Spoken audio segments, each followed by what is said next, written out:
Notre invité ce soir, Raymond Lemoigne, bonsoir. Bonsoir. Merci à vous d'avoir accepté notre invitation.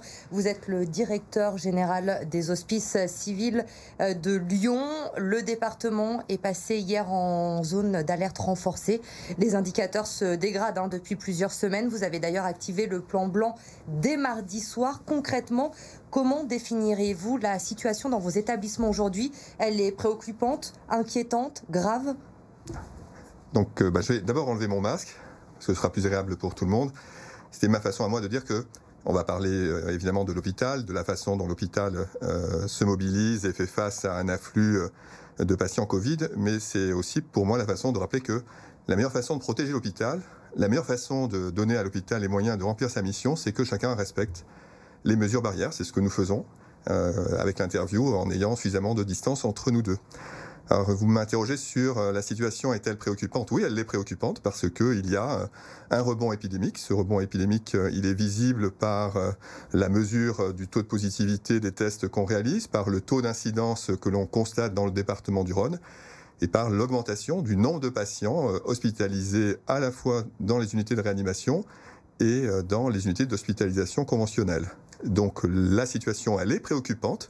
Ça veut dire que l'hôpital s'est organisé et je suis là ici pour témoigner de l'hôpital s'est organisé, a engagé des décisions pour faire face, mais on ne sait pas ce qui peut arriver, donc chacun doit être très vigilant. On va parler de cette organisation, bien sûr, dans un instant. D'abord, un point sur la situation à ce jour aux hospices civils de Lyon.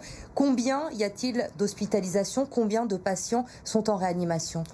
Donc à l'heure à laquelle on parle, on décompte 39 patients qui sont hospitalisés dans des unités de réanimation des hospices civils de Lyon.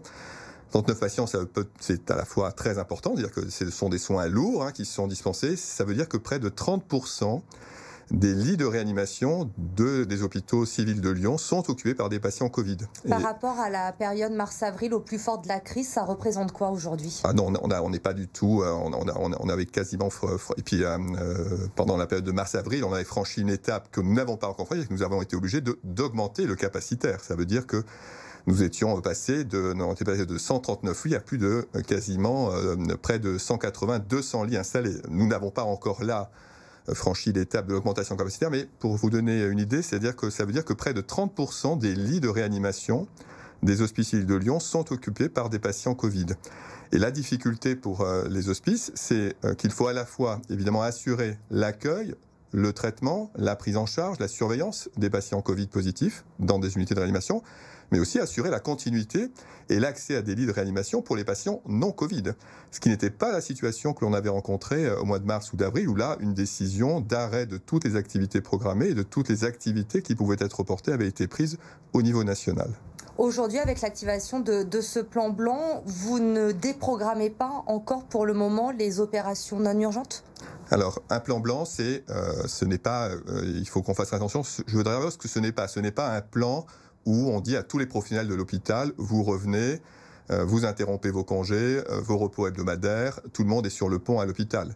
Un plan blanc, au stade où nous en sommes, c'est dire que l'hôpital va être obligé, ou est d'ores et déjà obligé de prendre des décisions de réorganisation pour faire face au rebond épidémique. Mais pour le moment, il n'y a pas de déprogrammation d'opérations? Il n'y a pas de déprogrammation d'activité opératoire, mais il y a d'ores et déjà de la déprogrammation dans des activités de médecine. Et il y a des difficultés qui potentiellement vont pouvoir survenir rapidement et qui pourraient nous conduire à prendre des décisions de déprogrammation d'activités opératoires. Déprogrammer, ce n'est pas une décision anodine.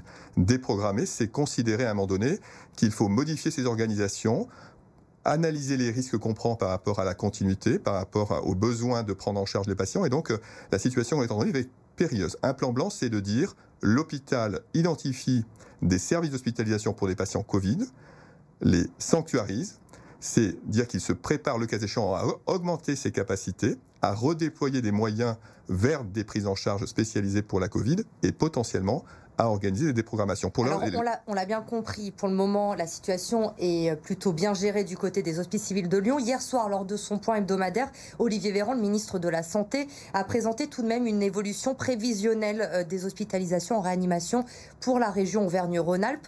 À en croire ses projections, nous pourrions arriver à saturation d'ici la mi-octobre, voire la fin du mois d'octobre. Vous avez également la même crainte quand vous regardez l'évolution des courbes aux hospices civils de Lyon? Alors, c'est-à-dire que donc, le ministre hier a présenté les résultats de modélisation. Ça veut dire qu'il dispose de différents scénarios qui montrent que, à circulation du virus inchangé, compte tenu des observations et des mesures que l'on a actuellement du taux d'incidence, du taux de positivité, du taux d'incidence chez les personnes âgées, puisque ce sont les indicateurs que le ministre a présentés hier, si rien ne change, si la circulation du virus reste identique, effectivement, il y aura un phénomène de saturation du capacitaire des lits de réanimation qui va imposer pour les hospices de Lyon de redéployer des ressources pour augmenter son capacitaire. D'où la nécessité qui était la nôtre, mais sous l'égide de l'Agence régionale de santé et en liaison avec les établissements de santé du territoire, de lancer un plan blanc. Vous êtes prêt aujourd'hui à accueillir un nouvel afflux de patients? Certains membres du personnel soignant des hospices civils de Lyon s'inquiètent. Ils considèrent qu'il n'y a pas assez de matériel pour faire face à une deuxième vague aujourd'hui à Lyon. Alors, à la question de dire est-ce que nous sommes prêts? Oui, nous sommes prêts, c'est-à-dire que nous nous sommes organisés, nous avons tiré leçon de ce qui s'est passé en mars et avril et on s'est organisé pour faire face à un afflux massif de patients. Ce que nous ne savons pas, pour que nous soyons tous solidaires et pleinement conscients de ce qui va arriver, c'est une crise, c'est combien de temps cela va durer? C'est pas la même chose de dire on est prêt, mais on est prêt pour 15 jours, pour 1 mois, pour 2 mois, pour 3 mois. Et la deuxième chose, c'est que contrairement au mois de mars et d'avril, il faut gérer en plus la continuité des soins pour les patients non Covid. À la question de dire, y a-t-il des difficultés d'approvisionnement ou d'accès à des équipements de protection pour les personnels soignants des hospices de Lyon? La réponse est négative. Ça veut dire que, au contraire, je le dis ici, devant tous les personnes qui nous écoutent, les hospices de Lyon disposent de 10 semaines de stock de protection pour faire face à une activité intensive sur la totalité de ces services en termes d'équipements de protection individuelle. S'il y a des difficultés, c'est si la crise durait et plutôt sur des logiques d'approvisionnement sur des produits pharmaceutiques où là on sait que le marché peut rapidement se tendre. Vous avez été, on le rappelle, directeur de cabinet du ministre de la Santé jusqu'au début de l'été. Vous avez donc été au cœur de cette première vague, au plus près d'Agnès Buzyn d'abord, puis d'Olivier Véran. Les mesures annoncées hier soir par le ministre de la Santé, ces mesures renforcées, pour vous, ce sont les bons choix qui sont faits actuellement par le gouvernement ? Alors, évidemment, je ne suis plus directeur de cabinet, donc je m'exprime là en tant que directeur général des hospices civils de Lyon. Hier, le ministre a présenté une catégorisation de situations à risque et il a rappelé quels étaient les indicateurs qu'il nous fallait suivre. Les indicateurs, c'est le taux d'incidence pour les personnes âgées de plus de 65 ans et le taux d'occupation des lits de réanimation. Exactement ce qui a conduit les hospices civils de Lyon à décider d'un plan blanc. Et ensuite, en fonction de la situation dans laquelle on se trouve, il a rappelé qu'il fallait prendre des mesures de réduction pour permettre la réduction de la circulation du virus qui doit se traduire par de la réduction. À 22h, on peut y arriver. Ce qui doit se traduire par une réduction de vie sociale. Alors après, sur la mise en œuvre, sur la façon de mesure, dans les décisions du ministre, il y a aussi des messages qui sont envoyés à la population. Ce n'est pas telle mesure qui a un effet direct, scientifique, prouvé. C'est un message qui est envoyé à la population. Il y a dans notre pays une circulation du virus très forte dans les grandes villes, dans les grandes agglomérations, et c'est ce que le ministre a rappelé de façon très nette hier soir. Il y a un besoin, selon vous, de faire ce rappel justement pour la population. Vous avez l'impression qu'il y a un relâchement ?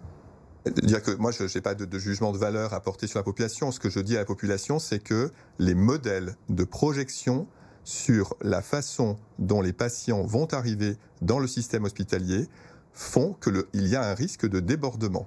Vous l'avez rappelé tout à l'heure, et ce risque de débordement nous conduit à considérer qu'il vaut mieux prendre les décisions maintenant.